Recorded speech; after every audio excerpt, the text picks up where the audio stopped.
Hi again then guys, and welcome to another top-end build, or really a straight-line build in general for acceleration and top speed on Horizon 3, and this particular build is for a quite popular vehicle, one of the newer cars of the Forza series, not just Horizon, the Camaro Z28. Now, as far as the build on this particular car, you can, as always, opt for two different ways of doing this. Option number one is to follow this tutorial, which chances are you probably will as you're already here, and this video is, as with all of these tunes on YouTube, predominantly for those people who would like to see how these tunes are done, or maybe you'd like to change certain things, rims, wings, etc. However, if you like the way this car already looks and you just want to get the tune on there, you can use the keywords in the video description down below to just find this on my storefront, along with literally hundreds of other tunes. Now, as far as the build, I would recommend, whenever possible, of course, the 1500 horsepower V12 conversion. It kind of flies in the face of the original muscle car style, but hey, who cares, it's all about performance. Now, as far as the drivetrain, I would always recommend all-wheel drive, because having it just makes you so much quicker off the line and really does help for off-roading, especially when you're putting down 1500 horsepower. Now, you don't have to.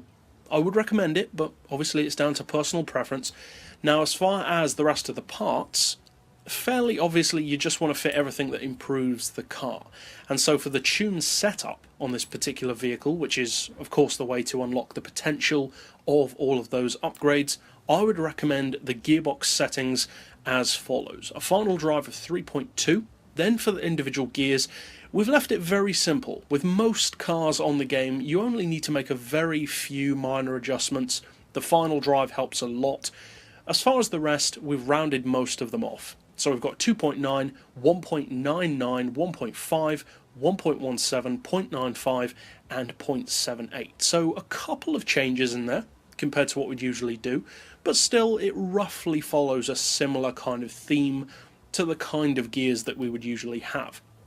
Now, as far as the rest, as usual, it's very open to interpretation the way I tune my cars. I personally like them to be quite neutral, so if you want to change this, you can of course go wherever you want, more or less caster, camber, toe, etc. I've gone for neutral camber, neutral toe, 5 degrees of caster, because 5 degrees gives you a nice split between manoeuvrability but also high-end stability, so the car isn't too stiff, but it also isn't too slippery. As far as anti-roll, as you can see, we rounded those off to 34 and 23. The springs to 211 and 240 with the lowest possible ride height. As far as dampers, we've rounded those off to 14 and 6. Aero doesn't apply, of course, and as far as the diff, as we usually do, I've increased the acceleration to 100%, reduced deceleration to 0, and for this particular car, I would recommend a centre split of 80% in favour of the rear. That gives you a nice balance of launch, top-end grip, and also driftability coupled with good handling. So, as always, this particular build is, as I said, available on the storefront, and as you can see, the performance is great. It's supercar level in terms of top-end performance, and it's certainly got more than enough speed to take on most of the other vehicles in the game. So, if you do decide to use this build, either via this tutorial or the storefront, obviously I hope you find it fun, and it's definitely a great car for racing and exploring in. And if you'd like to keep up with other tunes like this for other vehicles on Horizon, but also other Forza games like Forza 6, then you can of course subscribe to see those as soon as they're released, or check out the playlist at the end of this video. But for now, as always, thanks for watching.